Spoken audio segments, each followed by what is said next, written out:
عرب دنیا کے مشہور مشروب قہوہ کی ابتدا کیسے ہوئی؟ عرب قبائل میں قہوہ متعارف کروانے والی شخصیت کون؟ پوری دنیا تک کیسے پہنچا؟ قہوے کا نام سنتے ہی ہمارے ذہن میں بغیر دودھ کی چائے کا تصور آتا ہے، لیکن عرب میں قہوہ کافی کو کہتے ہیں۔ انگریزی لفظ کافی قہوہ سے ہی ماخوذ ہے، کیونکہ قہوہ پینے کی روایت عرب دنیا میں شروع ہوئی۔ کافی اور عربی قہوہ ایک ہی مشروب نہیں ہے، کیونکہ عربی قہوہ کافی کے چھلکے سے تیار کیا جاتا ہے اور اس کا رنگ ہلکا ہوتا ہے، جبکہ روایتی کافی بیجوں کو پیس کر بنائی جاتی ہے اور اس کا رنگ عربی قہوے کے مقابلے میں زیادہ گہرا ہوتا ہے۔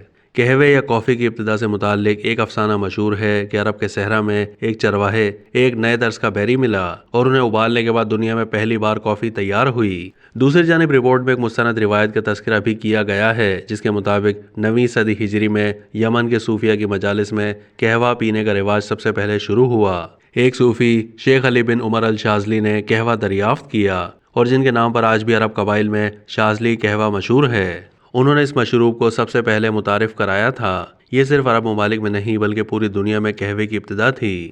رپورٹ میں مزید بتایا گیا ہے کہ جس وقت یمن اور حبشہ کے صحراؤں میں یہ مشروب عام ہو رہا تھا، اس وقت تک مغربی دنیا کافی اور اس کی تمام انواع و اقسام سے مکمل طور پر ناشنا تھی۔ تاہم مکہ مکرمہ میں قہوہ پینے پلانے کا رواج 10ویں صدی ہجری میں شروع ہوا تھا۔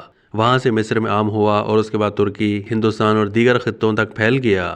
قہوہ عرب دنیا میں محض ایک مشروب نہیں ہے، ایک ثقافتی روایت ہے جسے مخصوص طریقے سے تیار کیا جاتا ہے، اور اس کو فنجان میں نکالنے سے لے کر پینے اور خالی فنجان واپس کرنے تک کے آداب ہیں۔ اگر کسی مہمان کو قہوہ پیش نہ کیا جائے تو اسے مہمان کی تذلیل تصور کیا جاتا ہے۔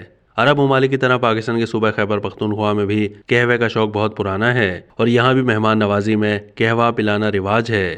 ملک کے دیگر حصوں میں بھی قہوے کا استعمال عام ہے، لیکن یہاں بغیر دودھ والی چائے کو بھی قہوہ کہا جاتا ہے، جس میں چائے کی پتی کے علاوہ مختلف اجزاء کو بھی استعمال کیا جاتا ہے۔